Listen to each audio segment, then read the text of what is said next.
Welcome back to another episode of EC Convos, the place to have cool conversations with cool people. I am, of course, Eric, your host, and as always, you could have been anywhere else, but you chose to be here with me, and I truly appreciate it, y'all.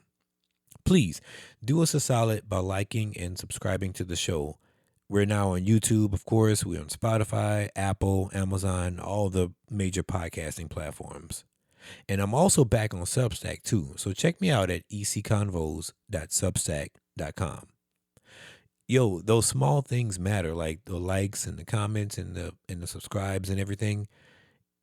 So if you don't mind, just hit that up for your boy. And if you're feeling really generous, don't forget to leave a tip by clicking the link below.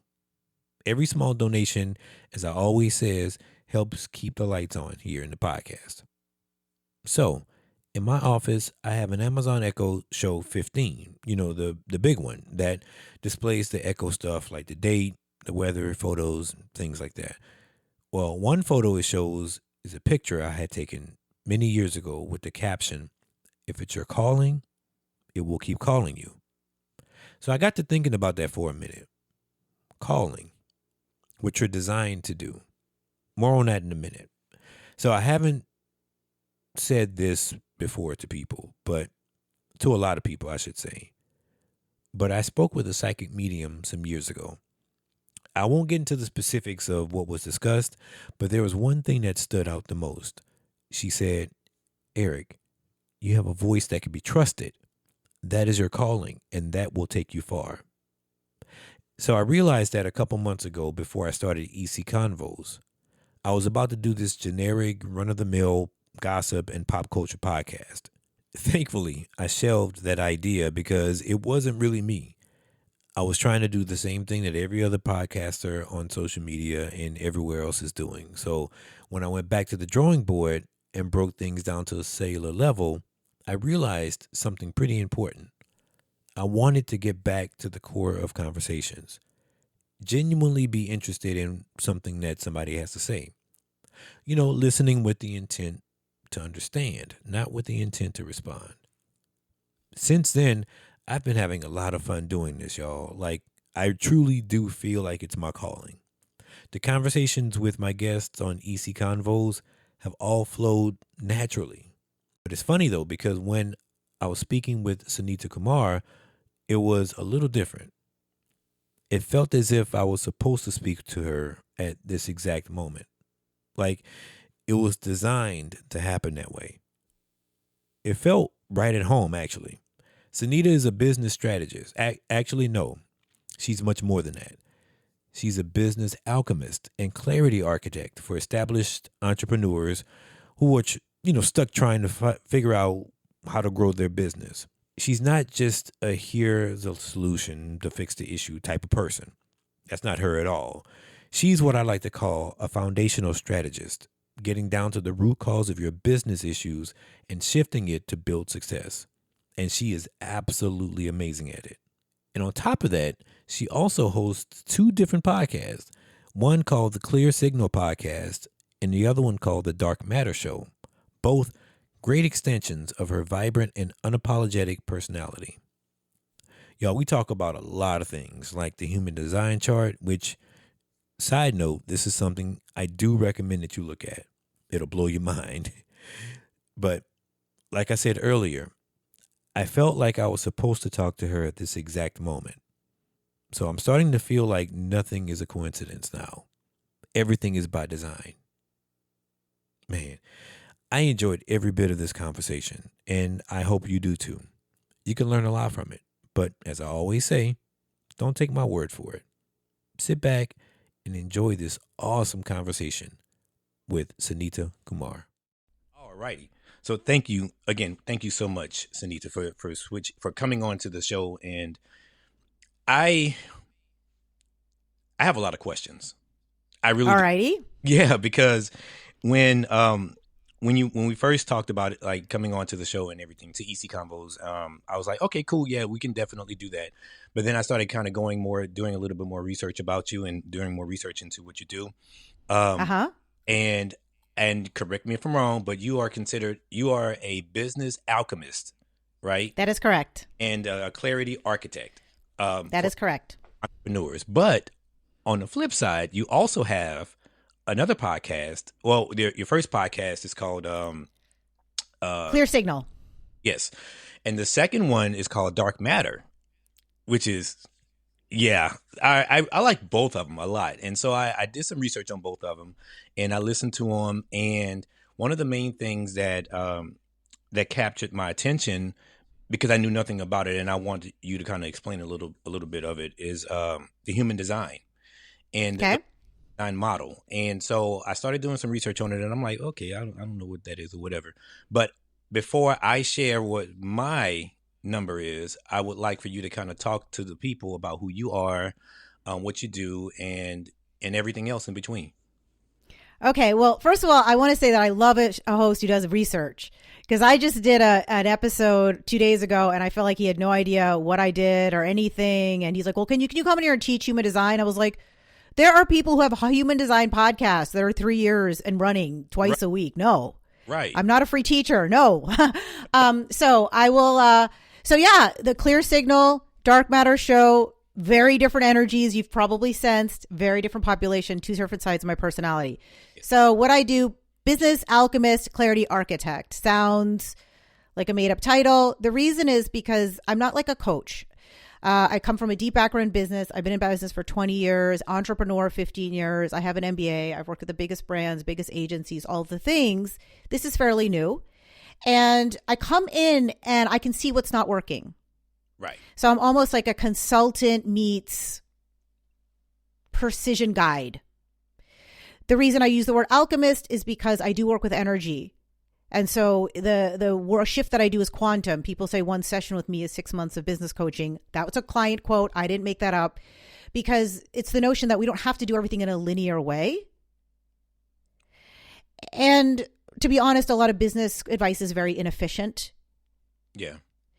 It's designed to keep you in the system versus like move you forward. Like, buy my next course, get to the next level. You need more time with me versus let's actually solve the problem. Yeah. So it's almost like a Band-Aid, right? Like going to, or even just going to the doctor, right? Like if you have an issue with something, instead of getting to the root cause of the issue, they will actually just give you prescriptions or something like that, just to say, okay. That's exactly right. Pain. So, and you talked about that on one of your podcast episodes that I listened to, where you said that, you know, a lot of the previous, like I think you called them like the bros or something like that, where like like some of the previous self-help gurus and things like that or whatever, like you said, they would get you only to a certain portion of it. And then they say, okay, buy my next course to get to the next portion and then the next portion. Yeah. Versus with you are more of a, let's just get to the brass tacks of it all. Let's figure out what's going in from the root, and then let's try to fix it from the root. So I right. Yeah. I mean, like, and this is not because I'm trying to like share all my degrees, but I have a background in engineering, right? I have a second master's in functional medicine. I got that a long time ago before people were talking about root cause medicine. What is functional medicine? You are a body of parts. You are not a leg. You are not a heart. You are not if you need to lose weight, it's not just you need to stop eating. You know, there's a lot of factors going on there. There's hormones, there's lifestyle, there's antecedents, root cause medicine. This is root cause business. Right. And that's sorely what's missing right now, because people don't do that they don't do that. I don't know of anyone who actually works on that type of business model, right? Where you go in and you just say, okay, so we can do this and we can get to this portion of it or whatever. But again, you have to buy this portion just to get to the next portion and the next portion. It's chaos to me. And when you think about it, when, as you said earlier, you can just kind of get to the root cause of it and just deal with it, you know? Yeah. And I'll tell you why they don't do it. Because people don't want root cause. They want the tactic. That sells. I just did a local podcast. I'm not a podcast specialist. I don't help podcasters generally. Okay. Mm-hmm. But one of the things is that human design, which we're going to talk about, one of the analogies I gave there is that let's pretend we had a salad bar outside, because the group meets around noon in person. So I said, let's pretend we had a huge salad bar outside and there was like 25 condiments and all the vegetables, mix and match. All you guys get your salad. We all go back in the room and I look at every one of your salads. No one of you is going to have the exact same recipe. Probably. Right. And right. I'm not counting spouses who tend to eat the same after a while. I mean, everyone's got their own salad. That is you. And that is human design. And that is that you are a unique electromagnetic signature, which I'll talk a little bit about as we go. But let's just, for now, call it your recipe so that people can follow along. Right. And what I wanted to do is share for podcasters. These guys are hobbyists to business owners to everything in between, was like, hey, why aren't you designing your podcast based off of your recipe? Why are you designing your podcast based off what some millionaire with a team who's got 50,000 Instagram followers, or let's say 50 million Instagram followers, what do they have to do with you? Is anyone listening to you because they think you're them? No. Okay. So this is the presentation I gave.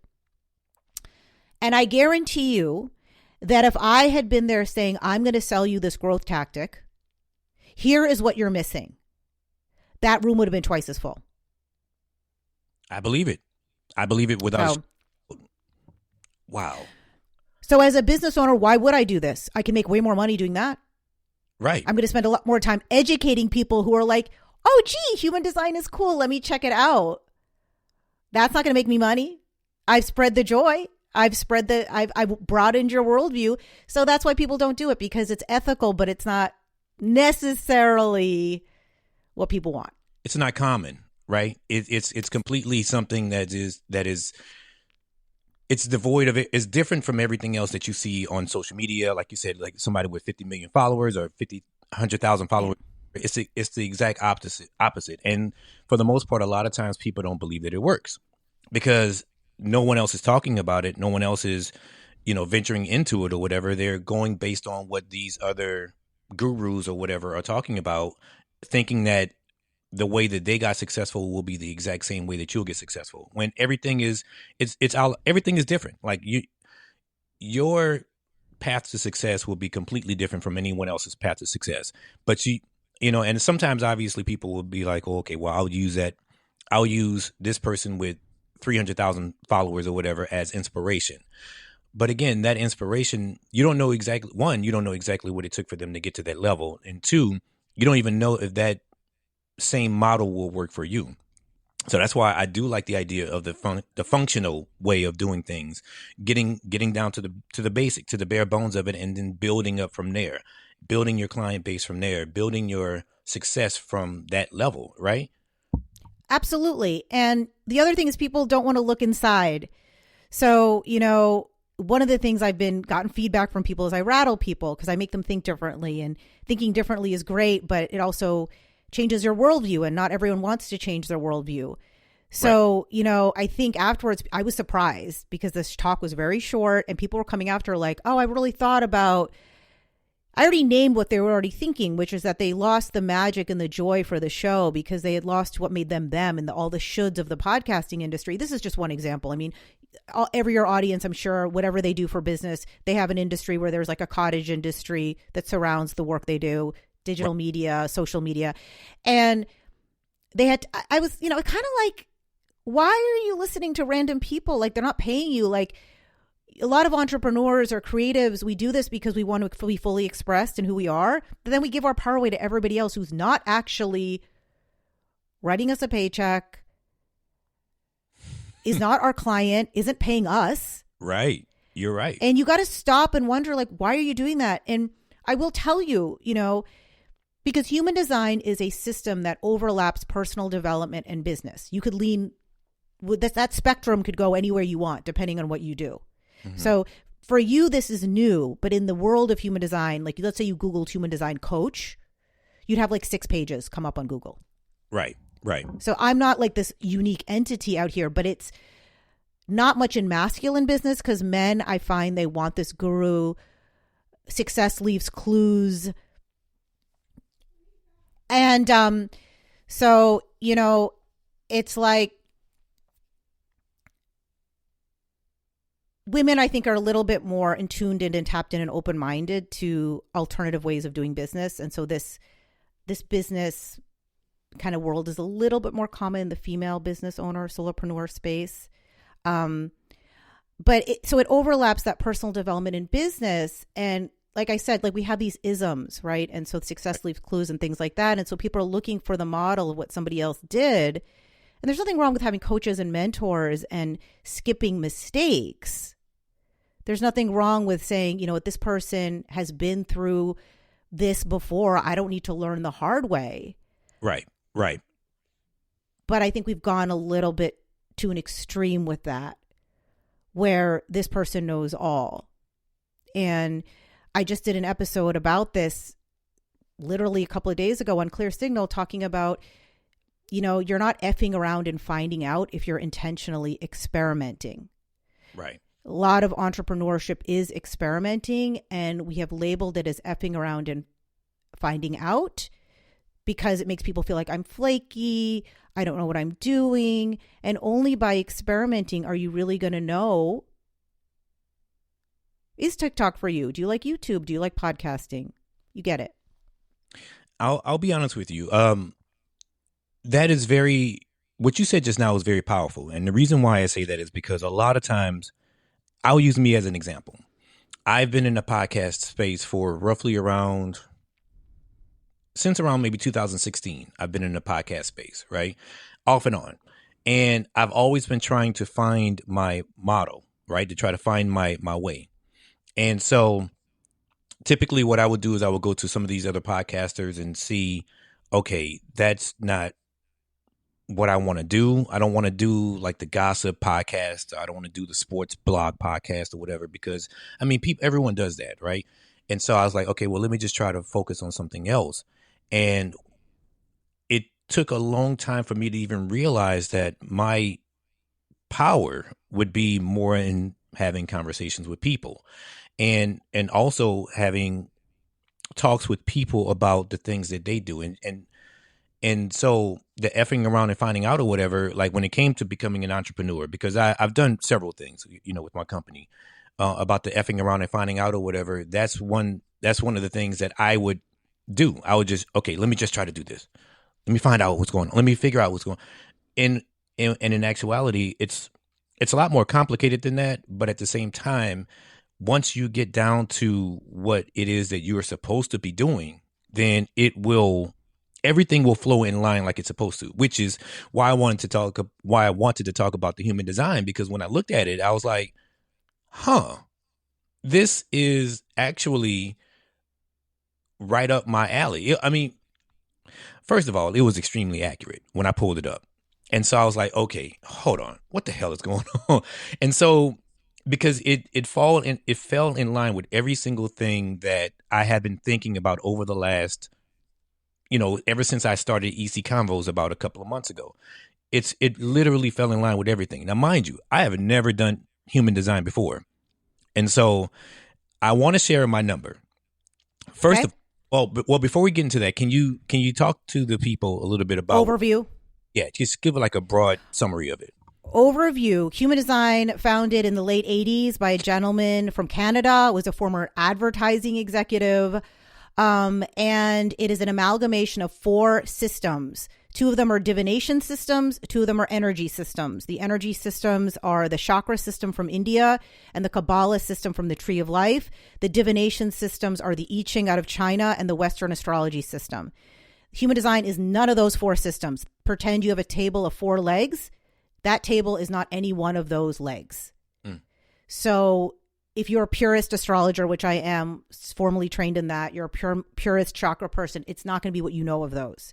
Right. It's a futuristic system that has blown up since the pandemic in popularity, but it's actually years old, and it's a genius system.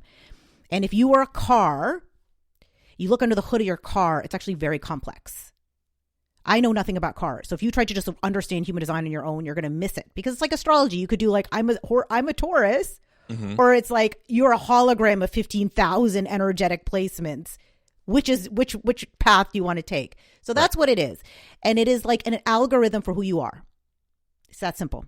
Right. If you are a walking electromagnetic frequency, that is how you move through the world, how you make decisions, how you influence, how you attract, your role in the world, what's going to make you excel as a business owner, how you're going to best attract your people, you name it, the business model. There it is. Okay.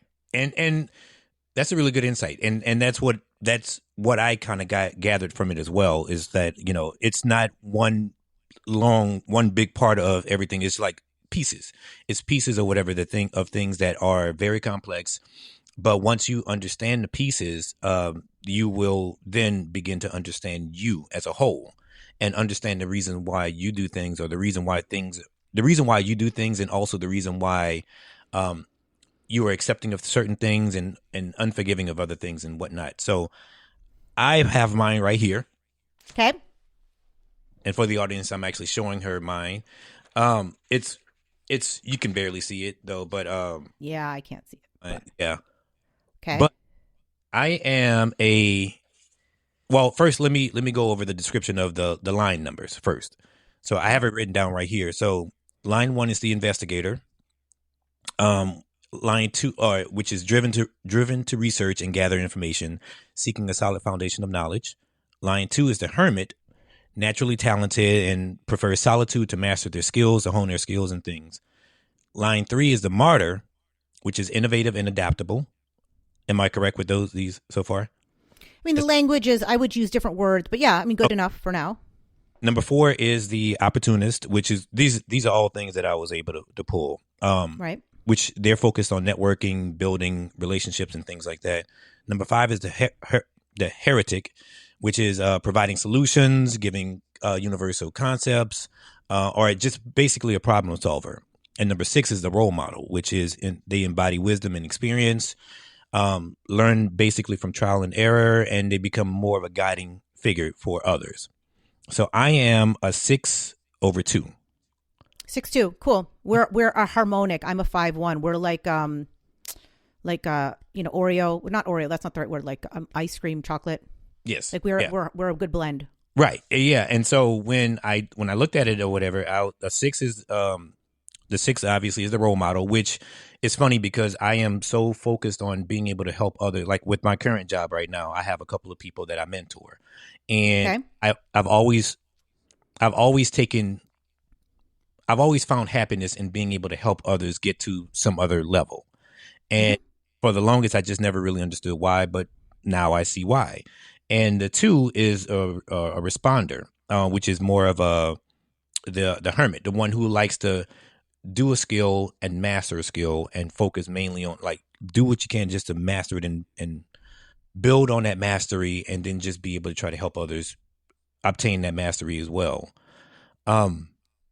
Is that am I correct in that a little bit, or you can I have to stop you there. So do you have the type there listed? Like there should be a generator, manifesting generator, projector, or reflect. Yeah. What are you? Type is a generator. Okay. So that's an assumption because we're 70% of the population. Okay. And so we're the builders. So all of us are here to build mastery in whatever we do. Okay. We're all the builders. Okay. The 2 line is the natural gift. So you're a role model based on a natural gift that you probably haven't really even. How old are you, if you don't mind me asking? 47. Interesting. Mm-hmm. So we're meeting at this is not a coincidence because you're about to step into your role model, what they call roof era now. Okay. Between 45 and 50. And you're at 50, although I'm going to say 45 because I work with a lot of 6 lines at 45. You start to. That's why we're having this conversation. That's why the universe had us do this. Because at 50, 48, you're starting to step into a different era of your journey. All the things you've been through. You probably had a difficult life before 30. You probably did a lot of nonsense before 30. All of that. You're going to mentor people below you, maybe young people. Yes. So that they don't make the same mistakes you did. Right. And I do that now. That's kind of what I am aligned with right now. Yes. So what's your natural gift on the spot now? My natural gift is counsel, giving people counsel, like just helping people out, talking to people about certain things or whatever. I am what I like to call myself a quote magnet. So I'll be able to pull a quote for something and just help other people. And I would say that's probably my natural gift, is just being able to see. And that's the thing, because I think it's more than that. But the immediate thing right now is just being able to help somebody get to the next level. That's okay. That's I believe as well. Or writing. I love to write as well too.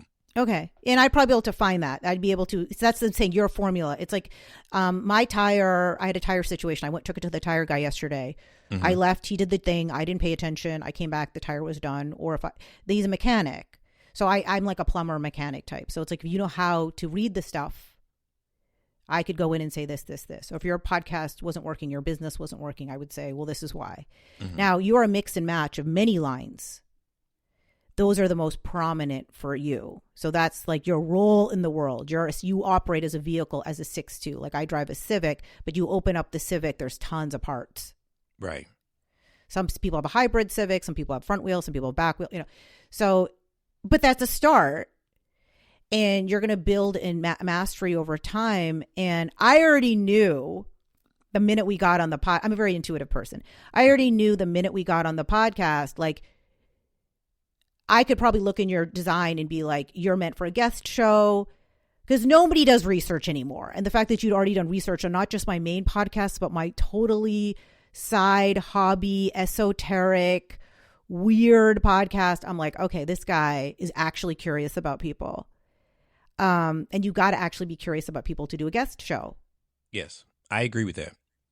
And most people aren't curious about people. Yeah, and that's what I've learned that the hard way. Doing not with EC Convos, but I've learned that if you don't know anything about somebody, then what's the point of even having a conversation with them? If you can't get anything if you can't get anything from it. So ever since that, I said, any person that I speak to, I want to know about them. I want to know about, it doesn't necessarily have to be, I don't need to know your innermost thoughts or your personal secrets or anything like that. Right. I want to know just a generalization of who you are. Why are you here? Like, what makes you get up in the morning and do what you do? And that's right. Ever since that debacle that I had with one of the previous podcasts or whatever, I made the point to say, you know what? I want to get to know people more. And so I've always had a general curiosity for learning people and for talking to people and stuff like that, because, hey, they may provide some type of gems that I can use, on the back end. So like knowing that you're about to step into your full power, that's important for you to know. And I don't need to know what happened to you before 30, but I know that you probably went through some stuff, because as a sick line, that's the formula.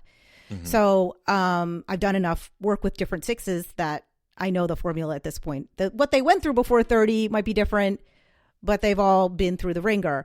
And right. So just to do a counter to you, because I'm the quote, not opposite of you, but I'm a very different design than you. I'm a 5'1". Mm-hmm. The 5'1" is the heretical messenger.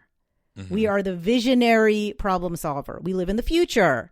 The founder of the design was a 5'1". So he decided this in 87. Can you imagine talking about this conversation in 87? People would have thought I was cray-cray. Yeah. Most people still think I'm cray-cray, but enough people don't. Right. People who know have heard of this stuff. So one of the challenges with me is I'm like, what's the better wrench? Okay, humanity is doing this. Why aren't we doing this? Functional medicine. Yeah. My last product line was a prebiotic probiotic. No one was talking about prebiotics. Everyone was selling probiotics. Prebiotics grow the gut health. So if you take them both together, well, that's a better wrench. So we're in the future, and we're often trying to move humanity forward. That is my role. My role is to move humanity forward. Not an easy job. Right. So does it make a little bit more sense now with the type of work I do? It does. Because why would I, without an MBA and all my fancy background, why would I just be a highly paid business coach? Easy? Because it's easy. Yeah, because it's easy. But that's not your design.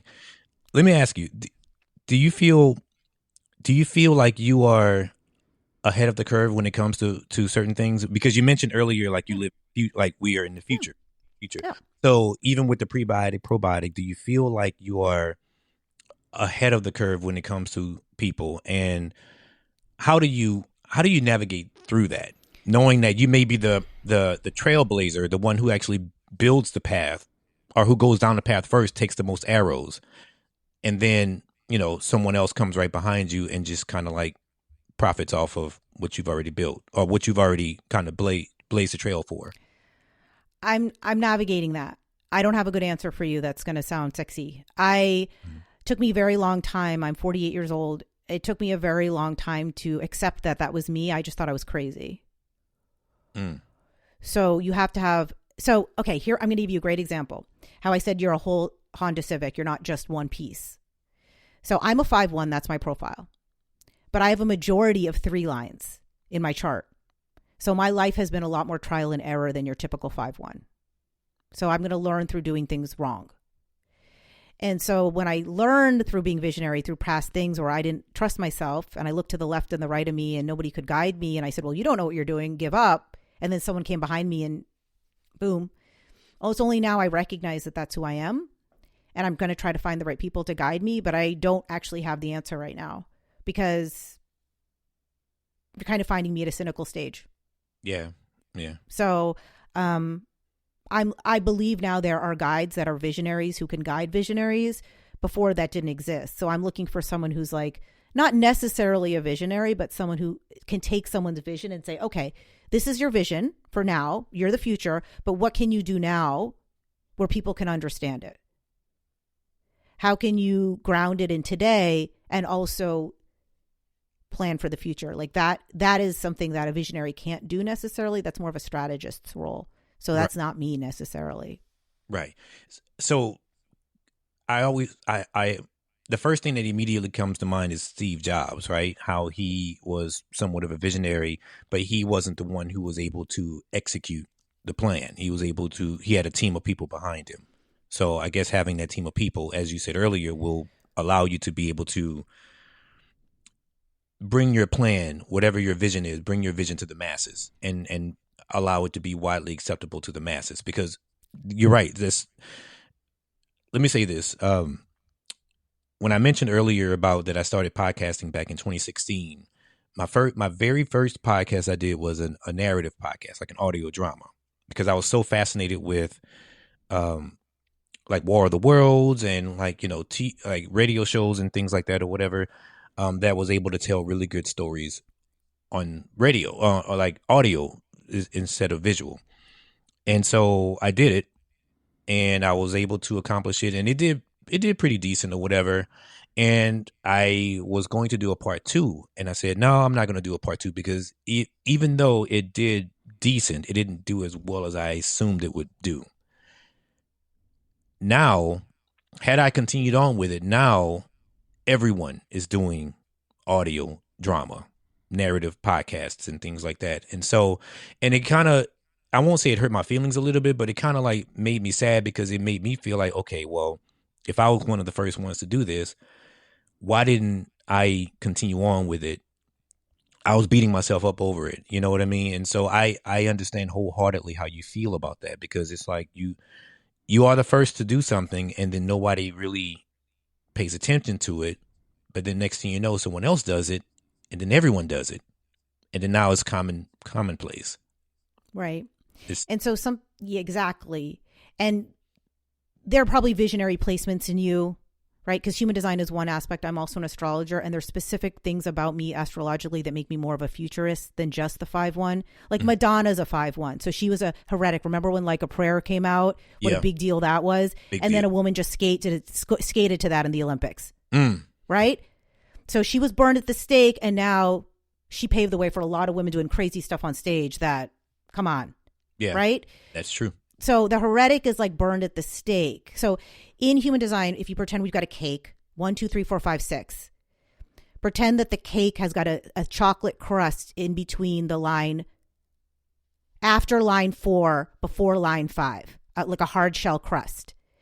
The people who are the 5'1", me, the people who are the 6 line, so that'd be a 6'2" or a 6'3", we're like, if the crust below the crust is what humanity's doing, above the crust is like future. So I have to break the crust, the hardest job. And then you're a visionary in your own way as a 6 line. It's not going to be the heretic. It's not necessarily the visionary problem solver, coming up with the cool new thing.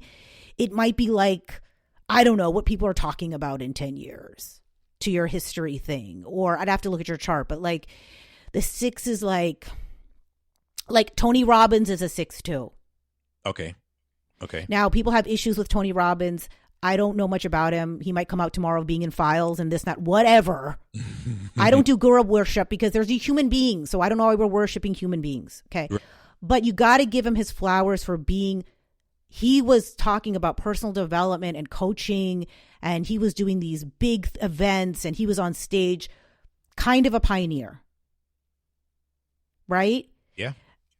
He copied people. He copied neurolinguistic programming. I believe he copied a lot of what Jim Rohn was doing and all these stuff. He didn't invent it, but he's the one who took it to a bigger level. And he's a big guy. He's meant to be a big guy, right? But he's a 6'2". Okay, that makes sense. Do you think a lot of self-help do you think a lot of gurus like him, like Earl Nightingale or people like that, or Les Brown, people like that, do you think they're 6'2" also, or it may just be Tony? It's hard to say, right? Because we're such a unique flavor. Right. We are literally a recipe of all these salads. Like, I'm going to give you something that's probably going to be a little bit too advanced for the audience, but we're going to try. Okay.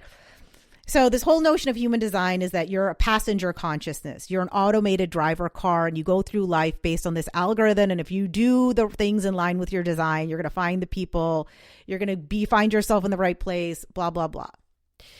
I don't go that far into it, but let's pretend that's true. Let's pretend there's a driver to this driverless car. That driver is called a gate 2. There's one gate in the entire body graph that's called the gate 2.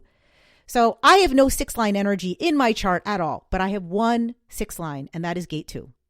Okay. Which means that even though I'm not a 6'2", I'm not a 6'3", I'm not a 4'6", whatever, my life path is going to have 3 distinct chapters, just like a 6-line would, because my driver of my machine is a 6. So I might get up on stage at 50 and say, this is what I did from 0 to 30. This is what I did from 30 to 50. It's not my role in the world, but I might share a lot in common with 6 lines in that area because in some ways my life has emulated that of a 6. Not my role in the world. I'm not a mentor. I'm not a coach, but there's aspects of me that are 6y. Right. Get it? Yeah, there are certain parts of your life that you were able to, even though you may not be a 6, but there are certain parts of your life that you were able to help others navigate through certain things or whatever by helping them, like training them or mentoring them or whatever. But again, that's not your makeup. It's just, it may have been the piece that you needed to do to kind of get your trajectory up to something else. Am I correct with saying that? Yeah. I mean, it's like I have mentorish vibes about me when I speak. That's not why I'm there. I'm there to be like, there's a different way. Let's try a different way. Don't listen to that guru. Very heretical 5-1. My Right. role is to be there as, there's a better way. There's a better wrench, you guys. But in the way that I communicate it, because I've been through so much in my life, so many businesses, so many careers, so many ups and downs, so many life stages, that people are going to feel like a mentor-y vibe. Yeah, they're going to get that. They're going to, okay. yeah. I get like you. she's been there, done that. Right. I get what you're saying. You get what I'm saying? Yeah. Yeah, I do. I get what you're saying now. Like you said, because you've experienced so many things or whatever, you'll have that vibe of, again, a mentor vibe, but not necessarily saying that this is what your makeup is. You're not made of, you're not that. Okay. I'm not meant to be a rah-rah. I'm not meant to be Tony Robbins. Like, you can do it. You know, that's not, and a lot of personal development is BS. It's get yourself excited in the moment to buy the course. It's neuroscience. It's elevated emotion. Mm-hmm. Get yourself in an elevated state so that you are going to take your credit card out, but then you got to go home and do the work. And that's where things go awry. And, you know, I mean, just to go back to my brand, the name of my brand is Aligned Gold. And there's a reason I'm mentioning my brand, because it reflects what I do. So this notion of that, like we talked about at the beginning, root cause. And so the gold is inside of you. Like you're your design, like what you're going to here to do that's going to make you shine is in you. I'm not teaching you something. I'm not giving you a framework. I'm not. And so when people work with me, like I kind of root them in what they need to do and they're on their way. I mean, like I'm not, you know, and so it's moving away from this notion of the answers are outside of ourselves. Right. When you, so with being in Aligned Gold, does that necessarily mean also that you? Well, let me ask you this. Let me ask this part. When you do speak to people, do you speak to people only businesses, or do you deal with everyday people as well with Align Gold? I speak to business owners because I find, just from marketing, you have one target. It's easier. That's my background. I'm not a white glove person. And so business owners tend to want to get better and they tend to want to improve. Mm-hmm. I find a lot of other people, especially if you bring in an energy tool or a spiritual tool to the general public, they're looking for affirmations. They're looking to understand themselves better. It's information that's fun. They treat it like cool. A business owner is like, oh, you mean I can only focus on this one platform and I'm going to like attract my client like a magnet and it's going to be easier? Okay, sign me up. Different. Yeah. Okay. That makes sense because you're right. Like an individual may be like, oh, okay, that's kind of awesome. Or they may have a good feeling for it in the moment, but they're not going to apply it like an actual business owner or an entrepreneur will apply it because they know that this is something that will help them later on. And this will help them build their brand and build their business. Yeah. Oh, I like that. I like that idea. They're motivated people. They are motivated to improve. Rubber hits the road is that they're going to spend money to make money. Mm-hmm. And one of the challenges about human design is that we are not entrepreneurs. We're people, especially as solopreneurs. And we try to delineate that in the masculine, you're a robot. And women don't work that way, right? And so human design can be used just for personal development. You could just be a coach. I shouldn't say just. You could be a coach who works with people who are dealing with trauma and use human design. And I'll tell you why. And now this is too complicated, but human design is well beyond what we talked about. It is like where you're influenced, where you take an influence. And where you take an influence is where you're subject to where the car goes off the rails. Right. Looking for love in the wrong places, spending money on the wrong people, changing your brand 15 times, being friends with people because you want to be liked, whatever, taking in pressure from others. So that applies to a regular person. I apply that in line with business, but you could do it on its own as well. Which, does that fall in line with the emotional themes also and the higher emotional themes of the human design? Because that's one of the other things too that I saw, which is like, that was one of the other things that I saw with my human design chart is the higher emotional themes, which mine was satisfaction. And the other one was my emotional theme is frustration. Okay. So does that fall you're talking about? Whoever you printed that chart out, they created their own language. So the proper people do that, right? Because a business, what those actually described what they call self-theme and not self-theme. Oh, I got it right here. Yeah, I have another one. Yeah. So human design, now we're getting wicked complicated. So, okay, you split humans into 4 types. It's generator, manifestor, reflector, projector. Generators and manifesting generators represent 70% of the population. They're the majority of the business owners. Mm-hmm. A lot of the coaches are projectors. Why? Projectors can see people like a laser. 20% of the population. A lot of spiritualists.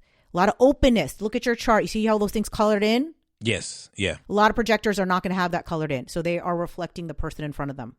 Okay. Then you got the reflector, which is 1% of the population. And then they've got the manifestor, which is 9% of the population. The guy who founded this was a manifestor. They are way in the future. They are like the keys that start in the car for... Okay. Now we're getting really complicated. This stuff is a rabbit hole that you do. Okay. It is. However... Yeah. Each of those 4 types have what they call a self-theme and a not self-theme. Mm-hmm. The self-theme is like, okay, I'm on the right track. I feel good.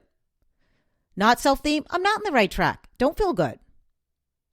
So for us and for generators, it's satisfaction. Yeah. The not self is frustration. Sounds simplistic, kind of hard to articulate. It takes probably about a decade to understand this stuff, you guys. I'm serious. But this is important for what we talked about because a lot of times, particularly in like creative projects or what you did with your history show, you were focusing on the wrong metrics. Now, we have limited time and money, so we got to cut things that don't make sense. But maybe you were satisfied by it, but you were looking at popularity or downloads or praise. That's exactly what I was looking for. I will be 1,000% blunt and honest with it. That I was looking for not necessarily praise, but I was looking for downloads, looking for acceptance, looking for, just people gravitating towards it, talking about it. I was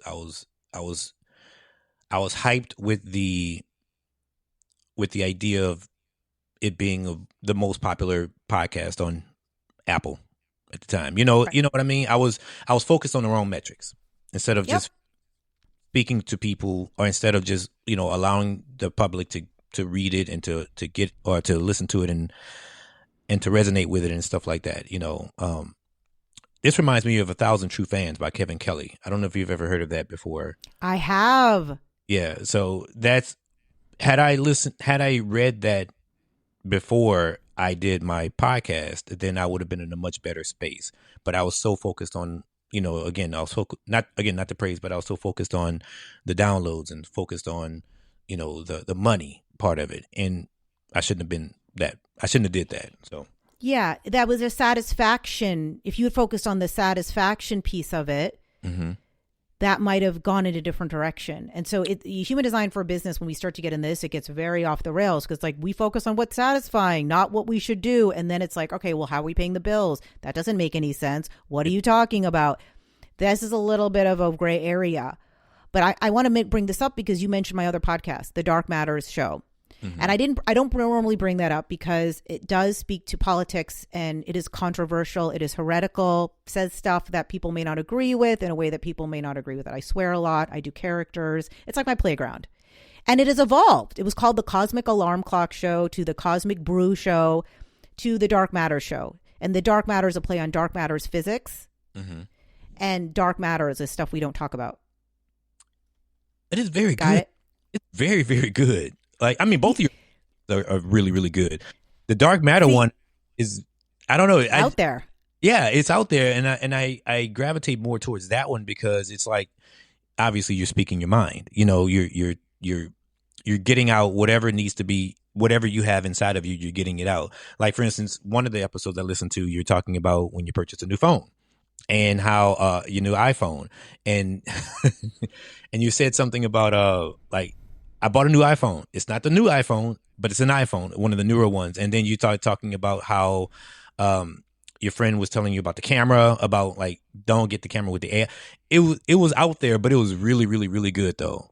And thank you. I like that podcast. Again, I like both of them equally as much, but that one is just a little bit more because it talks about, things that grind your gears, what pisses you off in the moment, and the thoughts and everything that you're talking about. So yeah, it's a little bit more me. I tried to make the other one more professional, and I lost myself a little bit. I'm going to try to go back.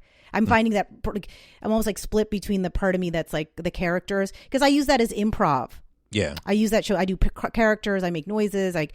But so I also talk about Dark Matter. So I have an episode coming up where I talk about how everyone's so keen on this young man who did the backflip at the skating in Olympics.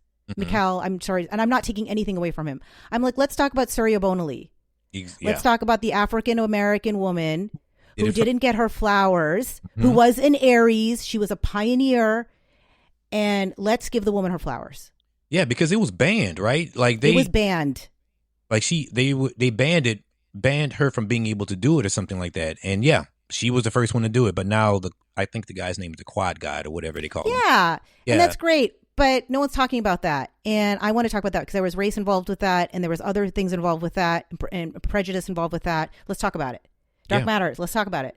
Not taking anything away from that guy, that young man. Nothing about that young man. It's just, let's give the woman her flowers. So, that's part of my design is I always will going to respect the pioneers, like I just did with Tony Robbins. I'm always going to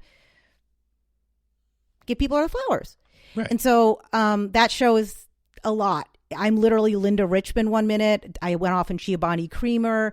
Then I talk about, but if you are an astrology buff, what that show was for 4 years was everything that happened in the political scene through the planetary, what I said was going to happen. So this is a great thing because I kept going with that show only because I did no marketing, didn't tell anybody about it. So I can't expect people to find it out of magic sauce. I tried, I had no, but I was like, I'm going to feel unsatisfied if I don't finish what I started, because to me, I feel like we were in a shift for 4 years. I feel like we're on the other side of that shift now. Mm-hmm. News is going to news. Unraveling is going to happen. Change is going to happen in society. But I feel like what was going to shift is kind of done. And I talked about it for 4 years, and that feels really satisfying to me. Right. Even if nobody heard it. Right. But again, just being able to get it out is actually it's most important, actually. More important to just get it out versus to get people to listen to it. I mean, but I will tell you, just continue to do it because it's actually very, very good. Like your podcasts are. Thank you. So, but I do want to. I appreciate that. I'm my biggest critic, so I really appreciate that. Yeah, I mean, we all are. You know, we are very critical of ourselves or whatever. You know, and a lot of it is, you know, the imposter syndrome, right? Like, okay, I just hope I do a good job. I mean, I don't know if I'm going to do a good job on it. Right. And sometimes we have to kind of climb past that and focus on it anyway and get to it. Just do it. Yeah. And I think people say, oh, that's confidence. I'm a very confident person. Mm-hmm. I'm a very confident person. I'm a very accomplished person on paper. I think if you care, you are an imposter syndrome. If you care about what other people think. So I literally said, everyone listening to the podcast, meaning the Dark Matter show, thinks I'm crazy. That's what I honestly thought. Mm-hmm. And it's going to totally ruin my professional reputation because I talk about controversial things, but I'm still going to do it because the 5-1 has to push the button. And then in the talk I gave on Saturday, I was like, everybody hated it. But then everyone came up to me afterwards like, that was really great. Yeah. And there's a woman who does professional speaking and she's like, you're a professional speaker. She's like, you are better than other people who are really known. And I'm going to tell you, I've been a guest on many podcasts. My friend, you are very, very good. Thank you. As a host, your voice, your presence, the questions you ask, the research you do, I am very impressed. Thank you so much for that because it took a lot of years to get to this point. But that's what we do though. Like instead of try not to have the imposter syndrome and just, again, get to know people. Just do what you can. Like my podcast is all about having cool conversations with cool people. And so the goal is to always be able to find out who this person is, you know, talk to them, what they love, what they don't love, what grinds their gears and everything like that, which actually that's one of the things I wanted to talk to you about. The last question I wanted to ask you was given this current climate right now, like with everything going on, what grinds your gears the most? In business, I mean, come on, I'm a heretic. You got to pick a lane here. Okay, so like the one thing right now, it can be business, personal, it can be, you know, things related to the Dark Matter show. It can be things related to Clear Signal. It doesn't matter. Like, what's the one thing that grinds your gears the most? I would say the one thing that grinds my gears is now that human design has become, maybe not in your audience and maybe not to the general public, but it is a cottage industry, is the whole point of human design is that we're moving humanity forward. We're moving business forward. We're not doing business the way we used to. But anytime you've got money, where there's smoke, there's fire. Mm. So now everyone, okay, it's my world. So I'm going to see a reticular activating system. I'm going to see everyone, even if no one else has heard of it. Everyone's selling my Chat GPT prompt. Here's the one placement you need to magnetize your ideal client. Get my course and you're going to have your unique special blueprint. And I'm like, what are we doing? We're doing the same wine in a different bottle. Mm. Mm. And the founder, who's no longer with us, would have rolled over in his grave. Explain a little bit more about that. When you mentioned about the people providing their own prompts, their own Chat GPT prompts. I mean, look, we got to get people on an email list. And someone like you, I get on a podcast and I tell you it's complex. Someone else is like, it's really simple. You want to know your human design? Go to my .com. And then they're going to go on that email list because it's easy for them. I get it. But it doesn't work that way. First of all, AI for human design, it doesn't not up to snuff yet. The AI human design is not there. So whatever AI is, it's a generative model. Remember this, AI is pulling from the web. So they're pulling from whatever website is crap. If it's crap, they're pulling from it. And so if you're doing a prompt that's like, this is your this, it's garbage and you're giving people garbage. And it's like, if you're going to give people garbage, why are you claiming that there's a new way? Why are you saying you're doing a new paradigm business and then doing the same tactics that this whole thing was designed to rally against, which is this notion that there's this magic sauce. Right. So I get passionate because people are full of nonsense. Yeah, and as you said before, people are just trying to sell something. They're just trying to they're trying to become millionaires, and if they feel that if they can do it by providing short or like cutting curves or whatever, or if they can do that by creating a prompt, a chat GPT prompt or whatever, and just selling it to the masses, then they're going to do it without any recourse of how it actually impacts the person that's actually purchasing it. They don't care. I mean, they just want to make money from it. Right. And when you do complicated things like this, yeah, you don't know anything about any different. So let's say you put your design in and the 6-2 is like, you are a investigative, like I corrected you. Mm-hmm. You'd been like, I'm an investigator. No, the one line's the investigator. You are the natural gift, which labels don't matter. That's not the point. The point is, like, if you're going to use this stuff, understand it. Like, you're going to use a piece of fitness equipment, like leverage it, like understand how that equipment works. Like you are a vehicle. Like, how do you work? Like, let's learn everything about you. I'm a one line. I need to have a PhD in everything because I'm going to go extreme. But that's why people hire me, because they're like, no one knows more than you. I'm just going to hire you. Other people are like, give me the 5-minute overview. I don't care. Not my client. Not your client. Yeah. Yeah. You need it broken down, or you need to, with this type of information, it's complex, as you said before, and you need to be able to, again, break it down to more of a cellular level for them to be able to understand it. Because if they just want the microwave version of it, then that's not your client. Right. But you also need to be able to do what I said on your audience and what I did on Saturday, talk about the salad bar. Yeah. You need to be able to have one thing where you're not like, you need to know everything to understand it. Like, I try to be universal with it. And I'll just share, like, you asked me about a visionary. You asked me about solutions.